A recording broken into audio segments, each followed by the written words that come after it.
ಗೊತ್ತಾ? ನಮ್ಮ ಮನೆಯ ಮಗು, ನನ್ನ ಮಗ, ನನ್ನ ಮಗಳು ಅಂತ ಅವಳನ್ನು ತಿದ್ದಿ ತೀಡುವುದಕ್ಕೆ, ಅವಳನ್ನು ನೋಡಿಕೊಳ್ಳುವುದಕ್ಕೆ ನಿಮ್ಮ ಮನೆಯಲ್ಲಿ ನೀವಿದ್ದೀರಿ. ಆದರೆ ನಿಮ್ಮ ಮನೆಯ ಅಂಗಳವನ್ನು ದಾಟಿ ಶಾಲೆಗೆ ಕಳಿಸಿಕೊಟ್ಟ ಮೇಲೆ ನೀವು ಕೊಟ್ಟ ಪ್ರೀತಿಯನ್ನೇ ಈ ಶಾಲೆಯಲ್ಲಿ ಕೊಟ್ಟು ನಿಮ್ಮ ಮಕ್ಕಳನ್ನು ನೋಡಿಕೊಂಡಂಥವರು ಈ ಶಾಲೆಯ ಎಲ್ಲ ಶಿಕ್ಷಕರು ಮತ್ತು ಶಿಕ್ಷಕಿಯರು. ಅದರ ಜೊತೆಗೆ ಶಾಲೆಯಲ್ಲೇನಾದರೂ ಪುಟ್ಟ ವ್ಯತ್ಯಾಸಗಳು ನಡೆದಾಗ ಟೀಚರಿಗೆ ಬೈಯುವಂಥವ್ರು ಅನೇಕರಿದ್ದಾರೆ, ಮಾಸ್ಟ್ರಿಗೆ ಬೈಯುವಂಥವ್ರು ಅನೇಕರಿರ್ತಾರೆ. ಒಂದನ್ನು ಅರ್ಥ ಮಾಡಿಕೊಳ್ಳಬೇಕು, ಈ ಶಾಲೆಯ ಈ ವೇದಿಕೆಯ ಮೇಲೆ ಯಾರು ಒಬ್ಬಾಕೆ ಶಿಕ್ಷಕಿ ಬಂದು ನಿಂತಿದ್ದಾಳಲ್ಲ, ಆ ಶಿಕ್ಷಕಿ ಕಡು ಬಡತನದ ಮನೆಯಿಂದ ಬಂದಿರ್ತಾಳೆ. ಅವರಪ್ಪ ಎಲ್ಲೆಲ್ಲೋ ಕೂಲಿ ನಾಲಿ ಮಾಡಿ ತನ್ನ ಮಗಳನ್ನು ಓದಿಸಿ ಒಬ್ಬಳು ಟೀಚರ್ ಆಗಿ 4 ಮಕ್ಕಳಿಗೆ ಪಾಠ ಮಾಡಿದ್ರೆ ನನ್ನ ಜನ್ಮ ಸಾರ್ಥಕ ಅಂತ ಯೋಚನೆ ಮಾಡಿದ ಒಬ್ಬ ಅಪ್ಪನ ತ್ಯಾಗದ ಫಲವಾಗಿ ಒಬ್ಬಾಕೆ ಶಿಕ್ಷಕಿಯಾಗಿ ವೇದಿಕೆಯ ಮೇಲೆ ಇರ್ತಾರೆ.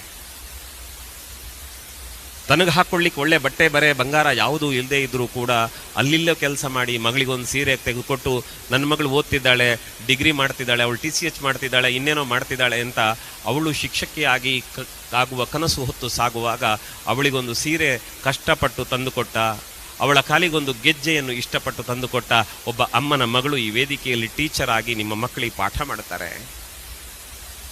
ಅದು ಇಂಥ ಸಂಸ್ಥೆಗಳಲ್ಲಿ ದುಡಿಯುವಂಥವರು ದೊಡ್ಡ ಆರ್ಥಿಕವಾದ ಫಲಾಪೇಕ್ಷೆಯ ನಿರೀಕ್ಷೆಯಲ್ಲಿ ಇರುವುದಿಲ್ಲ.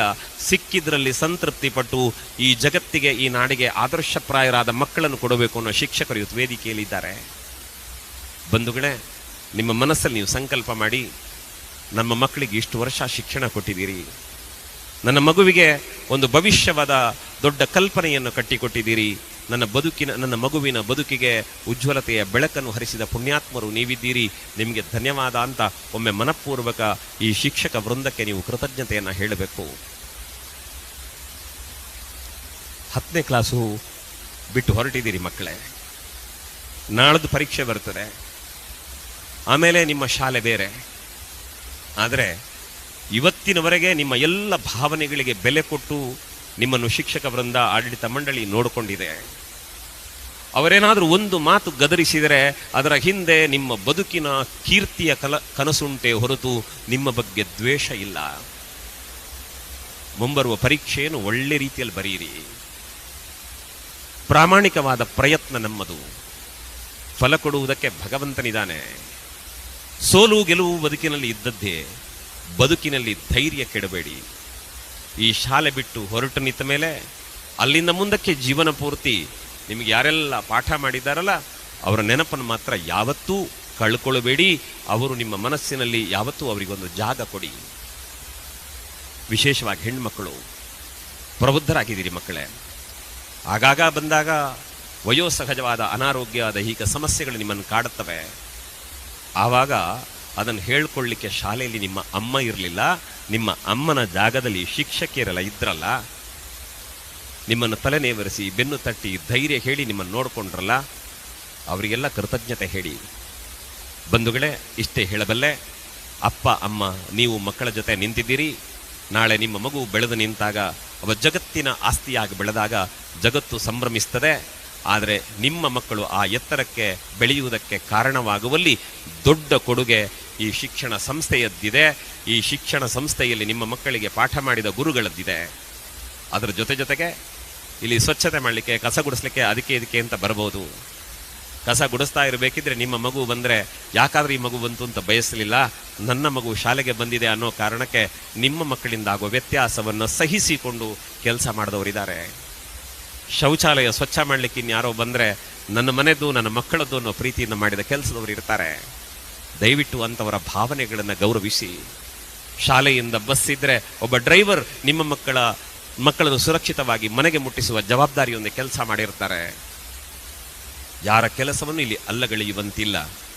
ಆದ್ದರಿಂದ ಈ ಶಿಕ್ಷಣ ಸಂಸ್ಥೆಗೆ, ನಿಮ್ಮ ಮಕ್ಕಳಿಗಾಗಿ ದುಡಿದ ಎಲ್ಲರಿಗೂ ಒಂದು ಕೃತಜ್ಞತೆ ಅಂತ ಮನಪೂರ್ವಕ ನಿಮ್ಮ ಮಕ್ಕಳ ಪಕ್ಕದಲ್ಲಿ ನಿಂತು ಕೃತಜ್ಞತೆ ಹೇಳಿ, ದೇವರು ಕೊಟ್ಟ 2 ಕೈಗಳಿಂದ ಎಷ್ಟು ಸಾಧ್ಯವೋ ಅಷ್ಟು ಜೋರಾದ ಚಪ್ಪಾಳೆಯ ಮೂಲಕ ಅವರಿಗೊಂದು ಧನ್ಯವಾದ ಹೇಳಿಬಿಡಿ.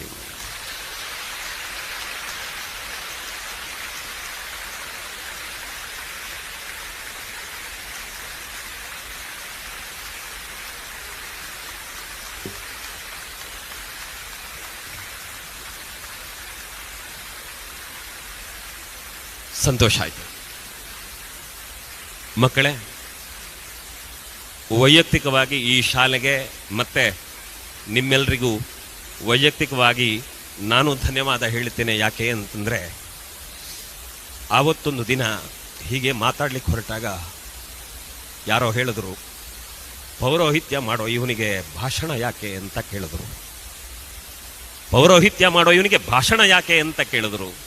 ಆದರೆ ನಿಮ್ಮಂತಹ ಸಾವಿರಾರು ಮಕ್ಕಳ ಜೊತೆ ಮಾತನಾಡಿ ನೀವು ಮನಪರಿವರ್ತನೆಗೊಂಡು ನಿಮ್ಮ ಅಪ್ಪ ಅಮ್ಮನ ಜೊತೆಗೆ ಸಂತೋಷವಾಗಿದ್ದದನ್ನು ನೋಡಿ ದೇವರ ಪೂಜೆಗೂ ಈ ಕಾರ್ಯಕ್ರಮಕ್ಕೂ ವ್ಯತ್ಯಾಸ ಇಲ್ಲ ಅನ್ನುವ ಭಾವನೆಯಿಂದ ನನ್ನ ಕರ್ತವ್ಯವನ್ನು ನಾನು ನಿರ್ವಹಿಸ್ತಾ ಬಂದಿದ್ದೇನೆ.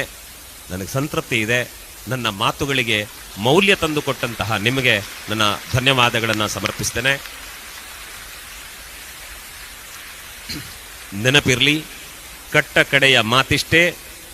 ಕಡೆಯ ಮಾತಿಷ್ಟೇ ಸ್ವಾಮಿ ವಿವೇಕಾನಂದರನ್ನು ಕೇಳಿದ್ರಂತೆ, ನಿಮ್ಮ ಗುರುಗಳ ಬಗ್ಗೆ ಏನು ಹೇಳ್ತೀರಿ ಅಂತ. ಸ್ವಾಮಿ ವಿವೇಕಾನಂದರು ಹೇಳ್ತಾರೆ, ನನ್ನ ಗುರುಗಳ ಬಗ್ಗೆ ಮಾತಾಡುವುದೇನು, ನನ್ನ ಗುರುಗಳ ಪಾದದ ಧೂಳಿನ ಒಂದು ಕಣಕ್ಕೆ ನನ್ನಂತಹ 1000 ಶಿಷ್ಯರನ್ನು ಸೃಷ್ಟಿಸುವ ಶಕ್ತಿ ಇದೆ ಅಂತ ಸ್ವಾಮಿ ವಿವೇಕಾನಂದರು ಹೇಳಿದಾರಂತೆ. ನೆನಪಿರಲಿ ಮಕ್ಕಳೇ, ನಿಮ್ಮ ಗುರುಗಳ ಪಾದ ಧೂಳಿ ನಿಮ್ಮನ್ನು ಅನುಗ್ರಹಿಸ್ತದೆ. ಆ ಬಗೆಗೆ ಗೌರವ ಇರಲಿ. ಶಾಲೆಗೆ ವಿಧೇಯರಾಗಿ ಅಪ್ಪ ಅಮ್ಮನನ್ನು ಕಟ್ಟ ಕಡೆಯವರೆಗೆ ಪ್ರೀತಿಯಿಂದ ನೋಡಿಕೊಳ್ಳಿ. ಶಿಕ್ಷಣ ಸಂಸ್ಥೆಯ ಬಗ್ಗೆ ಗೌರವ ಇರಲಿ.